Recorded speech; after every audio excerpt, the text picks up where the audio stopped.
ஒரு தடவை நாரதர் ஒரு தெரு வழியா போய்கிட்டு இருந்தார். வழியில ஒருத்தர் வேத சாஸ்திரம்லாம் படிச்சுக்கிட்டு உட்காந்துருந்தார். அவர் நாரதரை பார்த்து எங்க போயிட்டு இருக்கிறீங்கன்னு கேட்டார். கடவுளை பார்த்துட்டு வரலாம்னு போயிட்டு இருக்கிறேன் அப்படின்னாரு நாரதர். அப்படின்னா அவர்கிட்ட எனக்கு எப்போ முக்தி கிடைக்கும்னு கேட்டுட்டு வாங்களேன் அப்படின்னார் இவர். சரி கேட்டு வரேன் அப்படின்னு சொல்லிவிட்டு நாரதர் நடந்தார். கொஞ்ச தூரத்தில் ஒரு மரத்தடியில் ஒரு தொழிலாளி செருப்பு தைச்சிக்கிட்டு உட்காந்துருந்தார். அந்த ஆளும் அதே மாதிரி கேட்டுக்கிட்டார். எனக்கு எப்போ முக்தி கிடைக்கும்னு கடவுள்கிட்ட கேட்டுக்கிட்டு வாங்களேன்னார். அவர்கிட்டையும் சரின்னு சொல்லிவிட்டு நாரதர் நேராக வைகுண்டத்துக்கு வந்து சேர்ந்தார். கடவுளை பார்த்தார். இவங்க 2 பேரும் சொல்லி அனுப்பின விஷயத்தை பற்றி கேட்டார். அதுக்கு கடவுள் சொன்னார், அந்த செருப்பு தைக்கிற தொழிலாளி உடல் நீத்ததும் உடனே என்னை வந்து அடைவான். ஆனால் அந்த சாஸ்திரம் படித்த ஆள் இப்போதைக்கு என்கிட்ட வந்து சேரமாட்டான். அவன் இன்னமும் பல பிறவிகள் எடுத்து அங்கேயே இருக்க வேண்டியிருக்குது. எப்போ இங்கே வந்து சேருவான்னு எனக்கே தெரியாது அப்படின்னார். நாரதருக்கு இதோட ரகசியம் என்னங்கிறது புரியல. எனக்கு ஒன்றும் புரியலையேன்னாரான் கடவுள்கிட்ட. சீக்கிரம் புரிஞ்சுக்குவேன். நீ திரும்பி போகிறப்போ நான் இங்கே வைகுண்டத்தில் என்ன செஞ்சுக்கிட்டு இருக்கேன்னு கேட்டால், ஒரு ஊசியின் துவாரத்தில் ஒரு யானையை கோத்துக்கிட்டு இருக்கிறேன்னு அவங்கக்கிட்ட சொல்லு அப்படின்னார் கடவுள் சிரிச்சுக்கிட்ட. நாரதர் பூமிக்கு திரும்பினார். கடவுளை பார்த்தீங்களா, எப்படி இருக்கார் அப்படின்னு விசாரித்தார் வேத சாஸ்திரம் படித்தவர். ஓ பகவானா, அவர் யானையை ஊசியின் காதில் நுழைச்சிக்கிட்டு இருக்கிறார் பார்த்தேன்னார் நாரதர். ஊசி காதில் யானையா? அது எப்படி முடியும்? நீங்கள் சொல்கிறத நான் நம்ப மாட்டேன்னு விட்டார் அவர். சரி, இந்த ஆளுக்கு இறைவன் பேரில் நம்பிக்கை இல்லை அப்படிங்கிறத நாரதர் புரிஞ்சுக்கிட்டார். அடுத்தபடியாக அந்த தொழிலாளி இருந்த இடத்துக்கு போனார். இறைவனை பார்த்தீங்களான்னு கேட்டார் அவர். பார்த்தேன், ஒரு ஊசி துவாரத்தில் யானையை கோத்துக்கிட்டு இருந்தார் அப்படின்னு சொல்லிவிட்டு நாரதர் அந்த ஆள் முகத்தை கவனித்தார். அந்த தொழிலாளி இதை கேட்டுட்டு கொஞ்சம் கூட ஆச்சரியப்படலை. அவரால் முடியாத காரியம் கூட உண்டானார். என்ன இப்படி சொல்கிற? ஊசியின் துவாரத்தில் யானையை கோக்க முடியும்னு நீ நம்புறியா அப்படின்னு கேட்டார் நாரதர். நிச்சயமாக நம்புறேன்னார் அவர். அது எப்படி அப்படின்னு கேட்டார் இவர். இங்கே பாருங்க, நான் இந்த ஆலமரத்தடியில் தான் தினமும் உட்காந்துருக்கிறேன். தினமும் இந்த மரத்திலிருந்து எவ்வளவோ பழம் கீழே விழுது. இந்த பழத்தில் இருக்கிற ஒவ்வொரு விதையிலேயும் உள்ள ஒரு ஆலமரம் இருக்குது. ஒரு சின்ன விதைக்குள்ள ஒரு பெரிய ஆலமரம் இருக்க முடியுங்கிறப்ப ஊசி துவாரத்தில் கடவுள் யானையை நுழைய வச்சாருங்கிறத ஒத்துக்கிறதுல என்ன கஷ்டம் இருக்கு அப்படின்னு ரொம்ப சர்வசாதாரணமாக பதில் சொன்னாராம் அந்த தொழிலாளி. நாரதர் யோசனை பண்ணார். இந்த தொழிலாளி வேத சாஸ்திரங்களையெல்லாம் படிக்கலைன்னா கூட அறிவுபூர்வமாக சிந்திச்சு இறைவனை நம்புகிறான். அதனால தான் கடவுள் இந்த ஆளுக்கு சீக்கிரம் முக்தி கிடைக்கும்னு சொன்னார் அப்படிங்கிறத புரிஞ்சுக்கிட்டாராம். இந்த கதையில் வர்ற கடவுள், நாரதர், வைகுண்டம் இதெல்லாம் ஒரு பக்கம் இருக்கட்டும். ஒரு சின்ன விதைக்குள்ள ஒரு பெரிய ஆலமரம் தூங்கிக்கிட்டு இருக்கு அப்படிங்கிற உண்மை, அந்தரத்தில் 1000 கிரகங்கள் சுற்றிக்கிட்டு இருக்குங்கிற உண்மை, இதெல்லாம் நாம் பார்த்துக்கிட்டு தானே இருக்கிறோம். இந்த உண்மைகள் அதிசயமாக நமக்கு தெரியறதுனால அதை நம்பாமல் இருந்துட முடியாது. இயற்கையை பரிபூர்ணமாக நம்புங்கள், அந்த நம்பிக்கையே நம்ம வாழ்க்கைக்கு ஆதாரம் அப்படிங்கிறத விளக்கறதுக்காக தான் இந்த கதை. இந்த காலத்தில் நம்ம பிள்ளைங்களுக்கெல்லாம் இது மாதிரி நம்பிக்கை அதிகமாகவே இருக்குது. ஒரு நாள் ஒரு சின்ன பையன்கிட்ட கேட்டேன், ஏன்பா கடவுள் ஒரு பானைக்குள்ள ஒரு யானையை நுழைய வச்சுட்டாருன்னு சொன்னா அதை நீ நம்புவியா அப்படின்னு கேட்டோம். நம்புவேன் சார், அது ஒன்றும் பெரிய அதிசயம் இல்லைன்னா. எப்படிறான்னு கேட்டோம். எப்படின்னா அந்த பானை அந்த யானையை விட பெருசாக இருந்திருக்கும், அவ்வளவுதான் அப்படின்னு சொல்கிறான். ஒரு பெரியவர் உட்கார்ந்துருக்கிறார். அவரை சுற்றி அவருடைய தோழர்கள் உட்கார்ந்துருக்கிறாங்க. ஏதோ ஒரு முக்கியமான செய்தியை அவர் அவங்களுக்கு சொல்லிகிட்டு இருக்கிறார். அவங்களும் ஆர்வமாக கேட்டுக்கிட்டு இருக்கிறாங்க. இந்த சமயத்தில் யாரோ ஒரு ஆள் வேகமாக அங்கே வர்றார். வர்ற வேகத்திலேயே எனக்கு ஏதாவது உதவி செய்யுங்க அப்படின்னு கேட்டுக்கிட்டே வர்றார். கேட்கறது உதவி, ஆனால் குரல் மிரட்டுறது மாதிரி இருக்கு, அதட்டி கேட்கறது மாதிரி இருக்கு. இதை கேட்டது அந்த பெரியவர் ஆத்திரப்படலை, ஆனால் அவரை சுற்றி இருந்தவங்க ஆத்திரப்பட்டாங்க. இதை பெரியவர் கவனிச்சார். கொஞ்சம் அமைதியாக இருங்கன்னார். வந்தவரை கூப்பிட்டார். அவருக்கு சில பொருள்களை கொடுத்தார். என்னங்க, இப்போ உங்களுக்கு மகிழ்ச்சி தானே அப்படின்னார். ஆ அப்படின்னு அலட்சியமாக அவர் சொல்கிறார். நான் உங்களை நல்ல முறையில் நடத்தினேன்னா அப்படின்னு கேட்குறாரு அவர் மறுபடியும். அதெல்லாம் ஒன்றும் இல்லை அப்படின்னு சொல்லி அவர் சொல்லிகிட்டு இருக்கிறாரு. குரலில் கடுமை குறையில.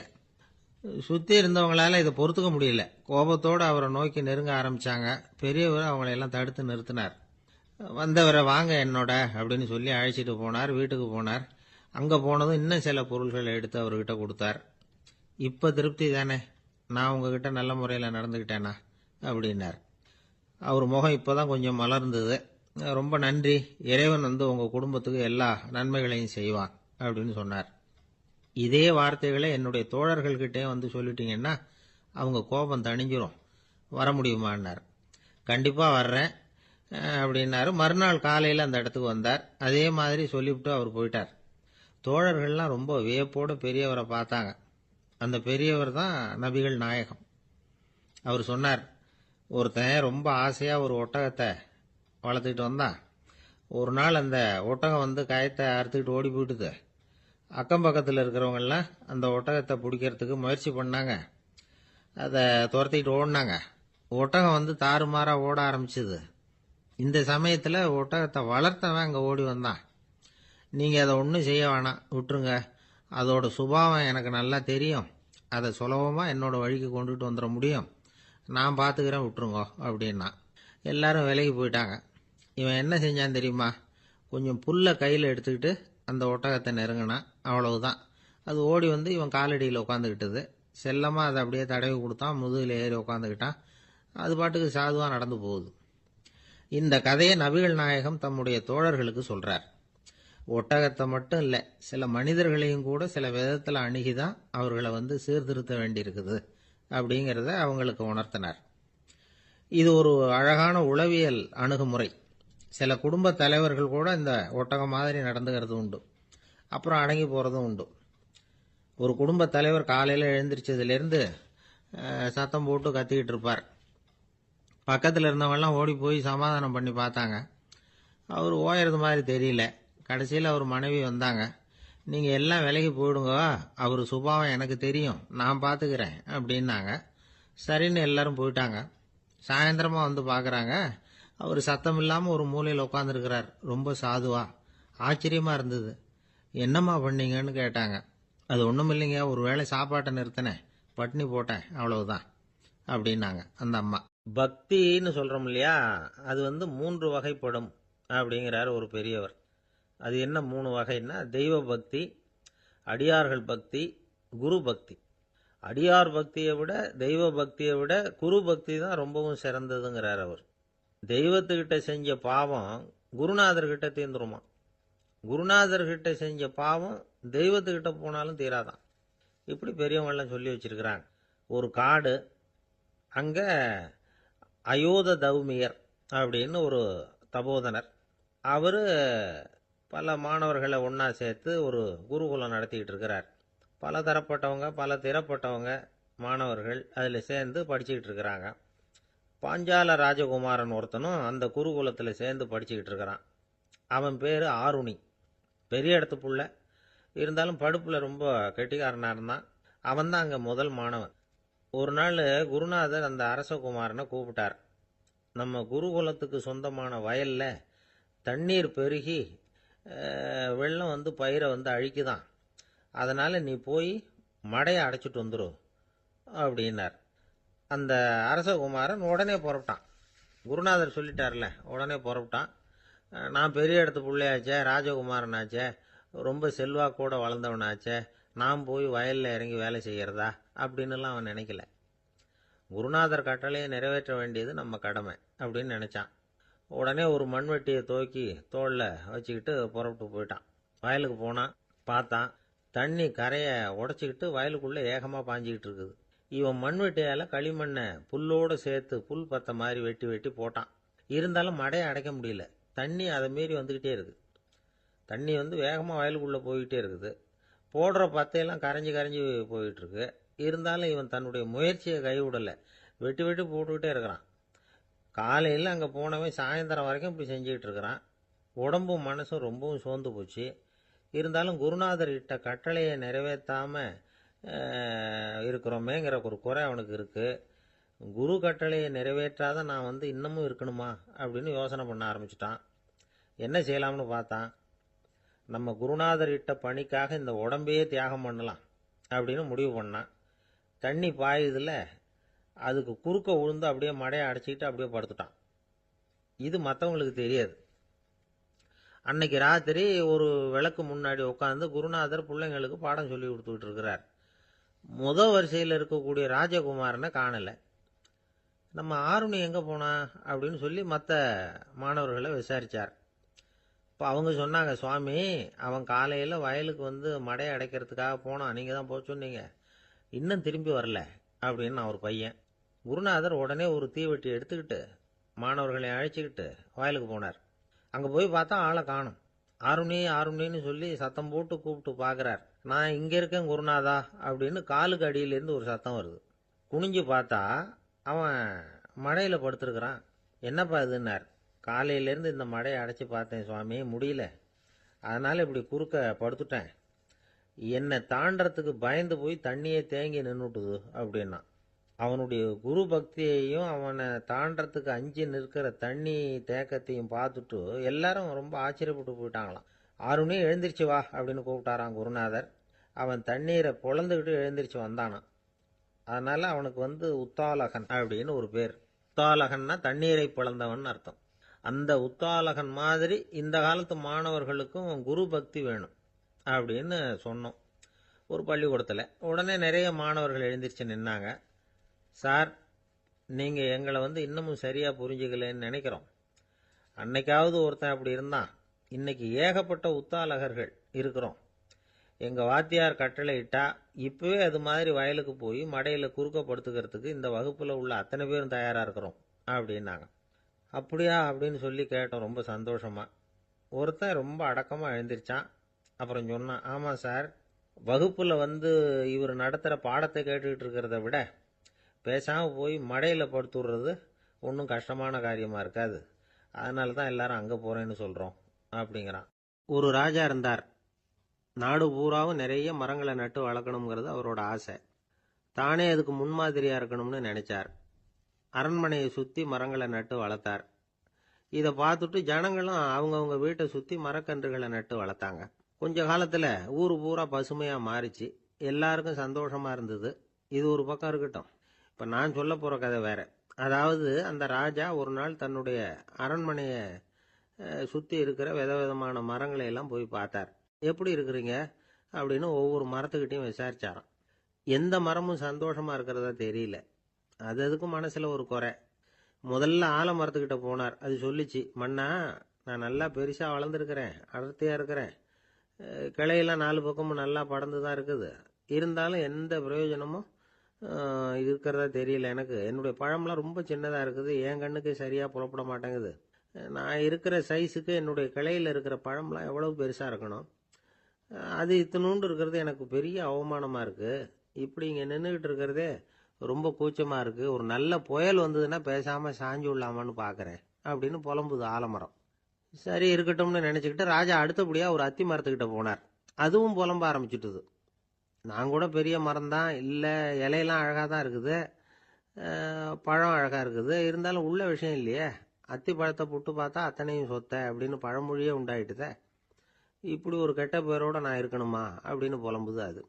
சரி இது இருக்கட்டும் அப்படின்னு சொல்லி அடுத்தபடியாக வேப்ப மரத்துக்கிட்ட போனார். அது தன்னுடைய வேதனையை வெளியிட்டது. எனக்கு எவ்வளவோ மருத்துவ குணங்கள்லாம் இருக்கிறதா சொல்லிக்கிறாங்க, இருந்தாலும் என்ன பிரயோஜனம், என்னுடைய பழத்தை மனிதர்கள் யாரும் விரும்பி சாப்பிட்றது இல்லையே அப்படின்னுது. ராஜா அடுத்தாப்புல இருந்த ஒரு பனை மரத்துக்கிட்ட போனார். நான் நல்லா உயரமாக தான் வளர்ந்துருக்கிறேன், மற்ற மரங்கள்லாம் என்னை அண்ணாந்து தான் பார்க்கணும், இருந்தாலும் என்கிட்ட நிழலுக்காக யாரும் ஒதுங்கிறது இல்லையே அப்படின்னுது. என்ன இது, எல்லா மரமும் இப்படி திருப்தி இல்லாமல் இருந்துகிட்டு இருக்குதே அப்படின்னு நினச்சிக்கிட்டே ராஜா அடுத்தபடியாக அங்கே இருந்த ஒரு பைன் மரத்துக்கிட்ட போனார். அழகாக உயரமாக பசுமையாக தான் இருந்தது, ஆனால் பழமோ பூவோ கிடையாது. அதை நினச்சி அது வருத்தப்பட்டுக்கிட்டு இருக்குது. ஓக் மரம் அது ஒன்று நின்றுட்டு இருந்தது. அது என்ன சொல்லிச்சுன்னா, இலையுதிர் காலத்தில் என் மேலே இருக்கிற எல்லா இலைகளும் உதிர்ந்து போடுது, முடி கொட்டின மனிதர்கள் மாதிரி மொட்டையாக நான் நிற்க வேண்டி இருக்குது, என்ன வாழ்க்கை இது அப்படின்னு சொல்லி அழுத்துக்கிட்டது. சரி புளிய மரம் என்ன சொல்லுது பார்ப்போம்னு அதுகிட்ட போனால், என்னுடைய நிழலில் யாருமே தங்க மாட்டாங்க, உடம்புக்கு சூடுன்னு ஒதுங்கி போயிடுவாங்க, அடிமரத்தை பார்த்தீங்கன்னா பட்டையெல்லாம் உறிஞ்சி பார்க்கறதுக்கே கேவலமாக இருப்பேன் அப்படின்னுது அது. முருங்கை மரம் என்ன சொல்லிச்சு தெரியுமா, என்னுடைய இலை காயெல்லாம் சாப்பிட்றவங்களுக்கு சத்து கொடுக்கறது வாசவம்தான், ஆனால் என் உடம்புல சத்தே கிடையாது, கொஞ்சம் வேகமாக காற்று அடிச்சதுன்னா முறிஞ்சி விழுந்துடுறேன், என்ன வாழ்க்கை இது அப்படின்னு சொல்லி அது வருத்தப்பட்டது. ராஜா யோசனை பண்ணார், என்ன இது, மரங்கள் பூமியின் வரங்கள்னு சொல்கிறோம், மழை பெய்யறதுக்கு அதுதான் காரணம், பூமி செழிப்பாக இருக்கிறதுக்கும் அதுதான் காரணம், வீடு கட்டுறதுக்கு மரம், நாற்காலி செய்ய உபயோகப்படுத்துறதுக்கும் அதுதான் உபயோகப்படுது, மனுஷனுக்கு வேண்டிய ஆகாரங்களையும் கொடுக்குது, இப்படிலாம் இருந்தும் எல்லா மரமும் நிம்மதி இல்லாமல் இருந்துக்கிட்டு இருக்குதே அப்படின்னு நினச்சார். அப்போது அங்கே இருந்த ஒரு மகிழ மரம் அவர் கண்ணில் பட்டது. அந்த மரம் மட்டும் கொஞ்சம் நிம்மதியாக மகிழ்ச்சியாக இருக்கிறது மாதிரி தெரிஞ்சுது. உடனே ராஜா அதுகிட்ட போனார். உனக்கு மனசில் எதுவும் குறை இல்லையான்னு கேட்டார். இல்லை, நான் சந்தோஷமாக தான் இருக்கேன்னு அந்த மகிழ மரம். அப்படியான்னு ஆச்சரியமாக கேட்டார் ராஜா. ஆமாம் மன்னா, இந்த இடத்துல நீங்கள் ஒரு முருங்கை மரத்தையோ வேப்ப மரத்தையோ கூட நட்டிருக்கலாம். ஆனால் இந்த இடத்துல நடுறதுக்கு என்ன தேர்ந்தெடுத்திருக்கிறீங்க, அதுவே எனக்கு பெருமை, அதுவே எனக்கு திருப்தி அப்படின்னு தான் மகிழ மரம். மகிழ மரம் சாதாரணமாக தான் இருக்கும். இளம் மஞ்சள் நிறத்தில் பூக்கள், அது காய்ந்தும் மனம் வீசும். மகிழ மரம் மாதிரி மன திருப்தியோடு வாழறதுக்கு நாம் கற்றுக்கணுமா. நாம் இந்த உலகத்தில் ஒரு நாயாவோ நரியாவோ கூட பிறந்திருக்கலாம். மனுஷனாக பிறந்திருக்கிறோம், அதுவே பெருமை தானே. இந்த நிறைவு தான் மகிழ்ச்சியின் ரகசியம். ஒரு பையன் அப்பா கிட்ட போய், அப்பா, நீங்கள் இந்த உலகத்தில் ஒரு மனுஷனாக பிறந்தது என்னோட அதிர்ஷ்டம் நானா. ஏண்டா அப்படி சொல்கிறேன்னு இருக்கார் அப்பா. நீங்கள் ஒரு கரடியாக பிறந்திருந்தா இந்நேரம் நானும் ஒரு கரடி குட்டியாக தானே இருந்திருப்பேன் அப்படின்னு நானா பையன். இந்த உலகத்தில் நாம் நல்லபடியாக இருக்கணும்னா அதுக்கு முக்கியமாக தேவைப்படுறது ரெண்டு. ஒன்று செல்வம், இன்னொன்று அறிவு. சரி, இது ரெண்டில் சிறந்தது எது அப்படின்னு ஒரு கேள்வி கேட்டால் என்ன பதில் சொல்கிறது? இதே கேள்வியை ஹஸ்ரத் அலி அவர்கள்கிட்ட கேட்டாங்களாம். அவர் ஒரு பெரிய அறிஞர். கேள்வி கேட்டவங்களும் சாதாரண ஆட்கள் இல்லை, இவங்களும் அறிஞர்கள். ஒரு நாள் ஹஸ்ரத் அலி அவர்கள்கிட்ட 10 அறிஞர்கள் வந்தாங்களாம். ஐயா, நாங்கள் 10 பேரும் உங்ககிட்ட ஒரே கேள்வியை தான் கேட்க வந்திருக்கிறோம். ஆனால் எங்கள் 10 பேருக்கும் நீங்கள் தனித்தனியாக பதில் சொல்ல முடியுமா அப்படின்னு கேட்டிருக்காங்க. அதாவது அவங்க ஒரே கேள்விக்கு இவர்கிட்ட இருந்து 10 விதமான பதில் எதிர்பார்க்குறாங்க. சரி கேளுங்க, என்ன கேள்வி அப்படின்னார் அவர். அப்போ தான் அவங்க கேட்டாங்களாம், செல்வம் அறிவு இது ரெண்டில் சிறந்தது எது? இதுதான் கேள்வி. ஹஸ்ரத் அலி என்ன பண்ணார் தெரியுமா? அவங்கள ஒவ்வொருத்தராக கூப்பிட்டார். ஒவ்வொரு விதமான பதிலை சொல்லி அனுப்புனார். முதல்ல ஒருத்தரை கூப்பிட்டார், சொன்னார், அறிவுங்கிறது தீர்க்கதரிசிகள், ஞானிகள், மகான்கள் இவங்களோட பரம்பரை சொத்து. ஆனால் செல்வம்ங்கிறது கொடுங்கோலரின் ஆயுதம், அதனால் அறிவு தான் சிறந்தது அப்படின்னார். ரெண்டாவது ஆளை கூப்பிட்டார். உங்ககிட்ட செல்வம் இருந்தால் நீங்கள் தான் அதை காப்பாற்றணும், ஆனால் அறிவு உங்களை எப்பவும் காப்பாற்றும், ஆகவே அறிவு தான் சிறந்தது அப்படின்னார். மூணாவது ஆளை கூப்பிட்டார். செல்வந்தனுக்கு எப்போதும் விரோதிகள் அதிகம், ஆனால் அறிஞனுக்கு நண்பர்கள் அதிகம், அதனால் அறிவு தான் சிறந்ததுன்னார். அடுத்தவரை கூப்பிட்டார். செல்வம் அடுத்தவங்களுக்கு கொடுக்க கொடுக்க குறையும், ஆனால் கல்விங்கிறது அதிகரிச்சுக்கிட்டே வரும், கொடுக்கறதுனால குறையாது, அதனால் அறிவு தான் சிறந்ததுன்னார். இன்னொருத்தரை கூப்பிட்டார். அறிவுள்ளவன் எப்பவும் அதை அடுத்தவங்களுக்கு வாரி வழங்கிக்கிட்டே இருப்பான், அதனால் அவங்ககிட்ட தாராளத்தன்மை இருக்கும், ஆனால் செல்வந்தன்கிட்ட கஞ்சத்தனம் தான் இருக்கும், அதனால் அறிவு தான் சிறந்ததுன்னார். ஆறாவது நபரை கூப்பிட்டார். செல்வத்தை கள்வர்கள் திருடிட்டு போக முடியும், ஆனால் அறிவை அப்படி திருடிட்டு போக முடியாது அப்படின்னார். ஏழாவது நபரை கூப்பிட்டார். செல்வம் கால ஓட்டத்தில் அழிஞ்சிரும், ஆனால் அறிவை கால ஓட்டம் ஒன்றும் பண்ண முடியாது, ஆகவே அறிவே சிறந்ததுன்னார்.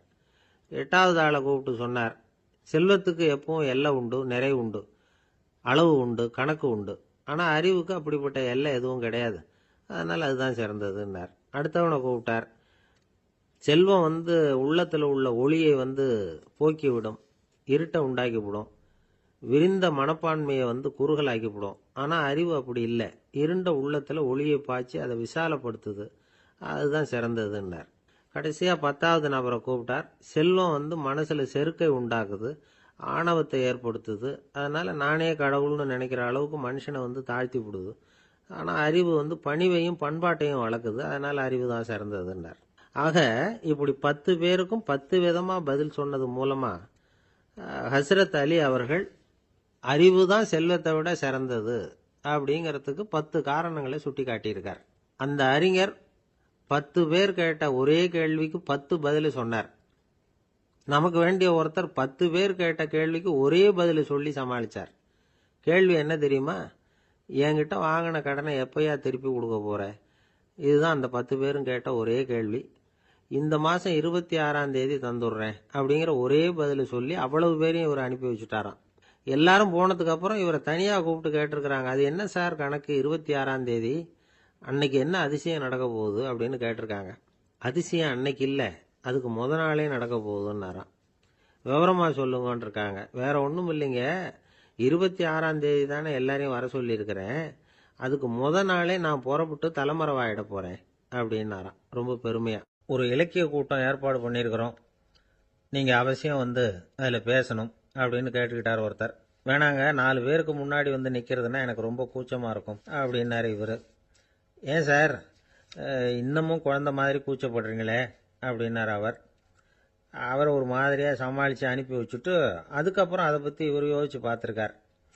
சில நிபுணர்கள் எழுதியிருக்கிறத படித்தும் பார்த்துருக்கிறார்.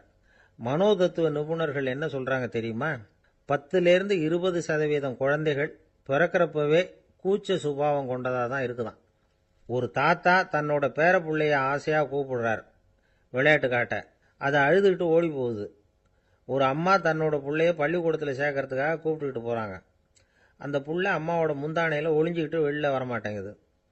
இவங்களெல்லாம் எப்படி சமாளிக்கிறது? குழந்தைகளோட கூச்ச சுபாவத்தை போக்குறது எப்படி? இதுக்கு நிபுணர்கள் சில யோசனைகளை சொல்லியிருக்கிறாங்க. மற்றவங்களுக்கு முன்னாடி என் பையனுக்கு கூச்சம் ரொம்ப அதிகம் சார், மற்றவங்க பார்த்தா ரொம்ப வெக்கப்படுறான், இப்படி சொல்கிற அப்பாக்கள் உண்டு. என் பையன் புது மனுஷால பார்த்தா அட்டையாக ஒட்டிக்குவான் சார் அப்படின்னு சொல்கிற அப்பாக்களும் உண்டு. இப்படிலாம் குழந்தைகளுக்கு வந்து முத்திரை குத்துறது ரொம்ப தப்பான். புதுசாக யாராவது வீட்டுக்கு வந்தால் குழந்தை தானாக தன்னோட கூச்சத்தையும் பயத்தையும் போக்கிக்கிட்டு சகஜமாக மாறி வர்றதுக்கு வாய்ப்பு கொடுக்கணுமா. ஒரு கூட்டத்துக்கோ அல்லது சொந்தக்காரங்க கல்யாணத்துக்கோ குழந்தைய அழைச்சிட்டு போகிறீங்க, அங்கே போய் கட்டாயப்படுத்தி குழந்தைய மற்றவங்க கிட்ட பேச சொல்லக்கூடாது. சில சமயம் குழந்தை தானாக தன்னுடைய கூச்ச சுபாவத்தை விட்டு பேசுறதுக்கு முன் வந்தால் அதை பாராட்டணும். குழந்தை கலகலப்பு இல்லாமல் மௌனமாக இருந்ததுன்னா அதையும் கண்டுக்கக்கூடாது. குழந்தை பேச ஆரம்பித்தா அதை ஆர்வத்தோடு கவனிக்க தெரியணும். கலந்து உரையாடுற பழக்கத்தை வீட்லேயே ஆரம்பிக்கலாம். கேட்டதுக்கு பதில் சொல் அப்படின்னு நீங்கள் அதிகாரம் பண்ணிகிட்டு இருக்கக்கூடாது.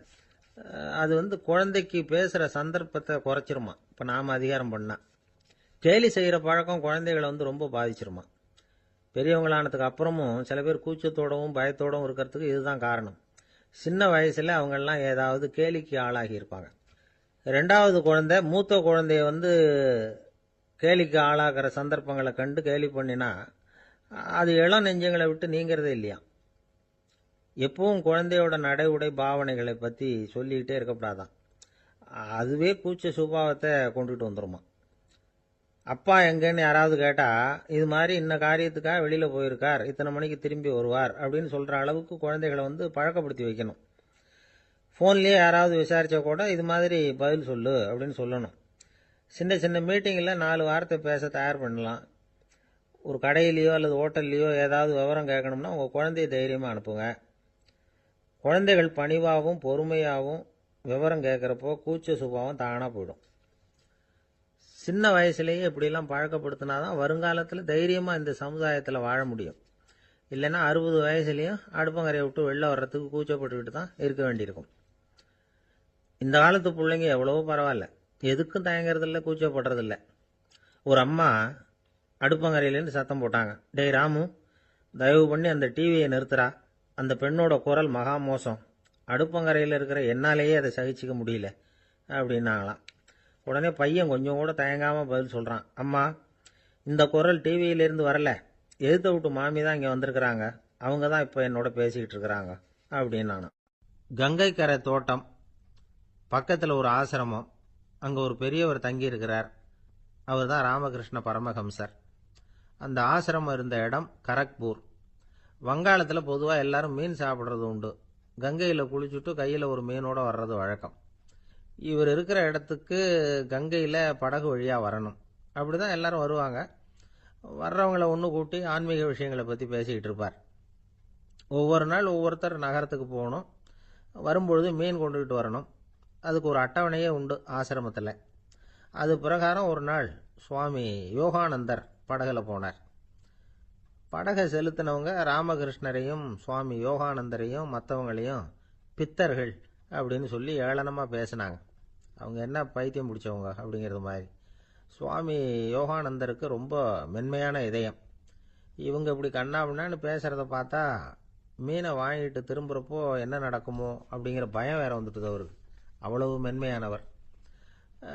இதை தெரிஞ்சுக்கிட்ட ராமகிருஷ்ணர், யோகானந்தா இங்கே வா அப்படின்னு கூப்பிட்டார். இவர் கண்ணீரை தொடச்சிக்கிட்டே கிட்ட போனார். சொன்னார், ஐயா, படகு ஓட்டுறவங்க உங்களை பற்றி மோசமாக பேசுகிறாங்க. என்ன திட்டினா பரவாயில்ல, ஆனால் உங்களை அவங்க திட்டுறாங்க, அதை என்னால் தாங்கிக்க முடியல அப்படின்னார். இதை கேட்டதும் ராமகிருஷ்ணருக்கு கோபம் வந்துட்டுதான்.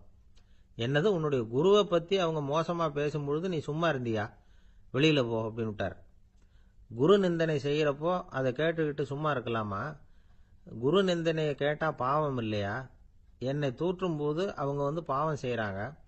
அதை கேட்டுக்கிட்டு நீ சும்மா இருந்தா நீயும் பாவம் செய்யற அப்படின்னாராம். அடுத்த நாள் சுவாமி நிரஞ்சனானந்தர் போக வேண்டிய நாள்.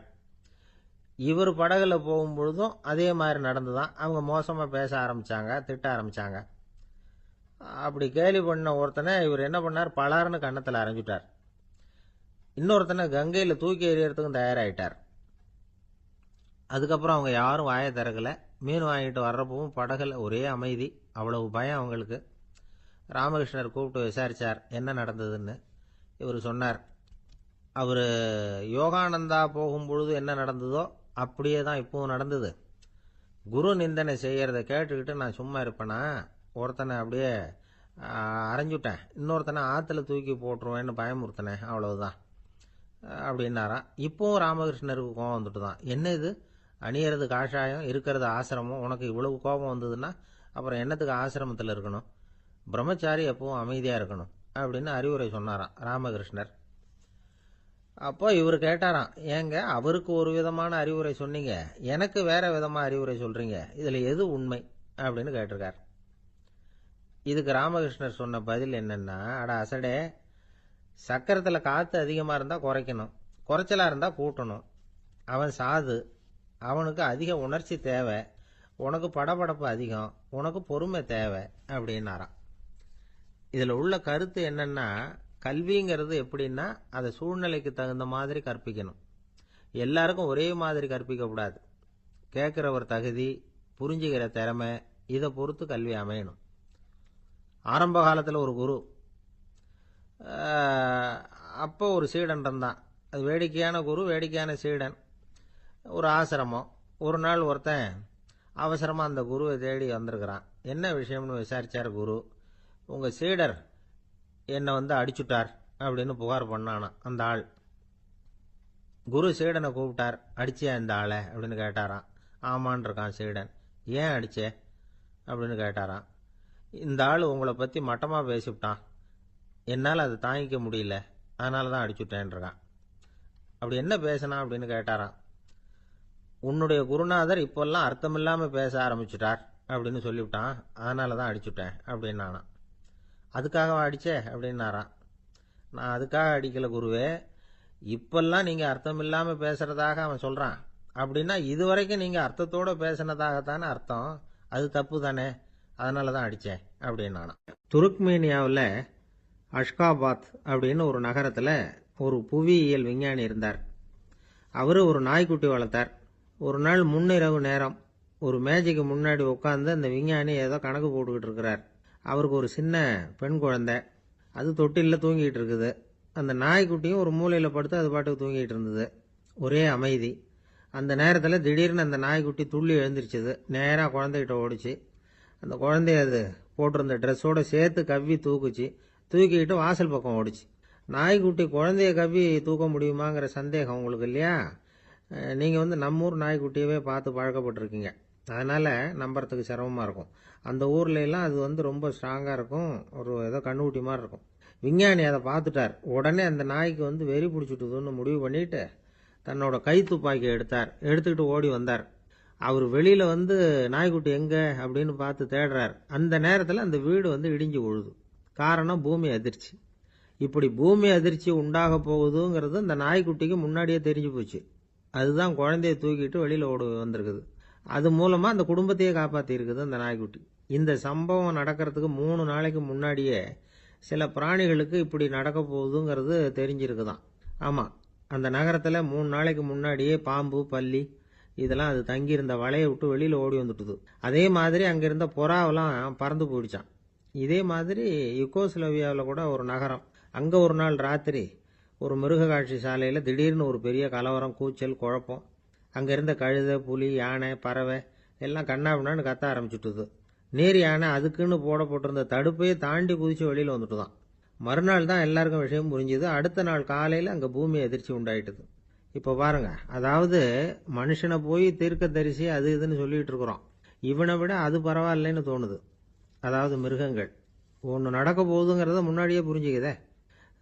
சரி, இதெல்லாம் எப்படி அது முன்கூட்டி புரிஞ்சுக்குது? அதுதான் படைப்பு ரகசியம். அதை கண்டுபிடிக்கிறதுக்கு தான் மனுஷன் ஆராய்ச்சி பண்ணிட்டு இருக்கிறான். விஞ்ஞானிகளோட ஆராய்ச்சியெல்லாம் ஒரு பக்கம் இருக்கட்டும், வீட்டுக்குள்ளேயே சில ஆராய்ச்சி பண்ணி பாருங்களேன். இப்போ சில யோசனை சொல்லி அதை சோதனை பண்ணி பாருங்க அப்படின்னு ஒருத்தர் சொன்னாராம். அதாவது இப்போ மழை வருமா வராதா அப்படின்னு தெரிஞ்சுக்கணுமா, உடனே ஒரு பூனைக்குட்டி பின்னாடியே மெதுவாக போய் அது என்ன செய்யுதுன்னு கவனித்து பார்க்கணும். பூனைக்குட்டி தன்னோட பாதத்தினால சுகத்தில் அப்படி கீறிக்கிட்டு இருக்கும். அப்படி கீறினா கண்டிப்பாக மழை வரும். சில சமயம் பூனைக்குட்டி அப்படியே மல்லாந்து படுத்துக்கிட்டு பாதத்தை உயர தூக்கும், அப்படியும் இப்படியும் புரளும். இப்படி செஞ்சதுன்னா அன்னைக்கும் மழை இருக்காது. அதனால் முன்னாடி இருந்தது மழை வர்றதுக்கு அறிகுறி, இது மழை இல்லைங்கிறதுக்கு அறிகுறி. பறவைகள் பிராணிகள் இதுகளோட நடவடிக்கைகளை பார்த்துட்டு அதையெல்லாம் அடிப்படையாக வச்சு தான் காலநிலையை கண்டுபிடிக்கிற கருவிகளை கண்டுபிடிச்சிருக்கிறாங்க. வாத்து இருக்குல்ல, சில சமயம் தன்னோட அழகை தன்னோட இறகுகளில் அப்படியே புதைச்சிக்கும். அப்படி செஞ்சால் குளிர்காலம் வரப்போகுதுன்னு அர்த்தம். பருவநிலை குளிராக மாறப்போகுதுங்கிறதுக்கு இதுதான் அறிகுறி. சிட்டுக்குருவி இருக்குதுல்ல, அதெல்லாம் புழுதியில் விழுந்து புரளும், சிறகுகளை படபடன்னு அடிச்சுக்கும். அப்படி செஞ்சால் மழை வரப்போகுதுன்னு அர்த்தம். ஒன்று மட்டும் நாம் நல்லா தெரிஞ்சுக்கணும், இயற்கையின் சீற்றம்னு சொல்கிறோம் இல்லையா, இயற்கை ஏன் நம்ம மேலே கோவப்படுது? இயற்கையை நாம் அனுசரித்து போகிறதில்ல, அதனால் கோவப்படுது. காடுகளை அழிக்கப்படாது, விலங்குகளை கொல்லக்கூடாது, இயற்கை ஏற்படுத்தி வச்சிருக்கிற சமநிலையை கெடுக்கக்கூடாது. அதை புரிஞ்சுக்கிட்டு வாழ்ந்தோம்னா பூமியும் நடுங்காது, நாமளும் நடுங்க வேண்டிய அவசியம் இருக்காது. ஒருத்தர் இருந்தார், சாராய கடைக்கு போனாராம், நிறைய சாப்பிட்டார். அப்புறம் சொன்னார், இது ரொம்ப அற்புதமான சரக்கு போல இருக்கு, உள்ளே போன உடனே இந்த பூமியே நடுங்கிறது மாதிரி இருக்கு எனக்கு அப்படின்னாராம். இதுக்கு கடைக்காரர் சொல்லியிருக்கார், நீங்கள் சாப்பிட்டது வெறும் பச்சை தண்ணி தாங்க, இப்போ ஏற்பட்டிருக்கிறது நிஜம் பூமி அதிர்ச்சி.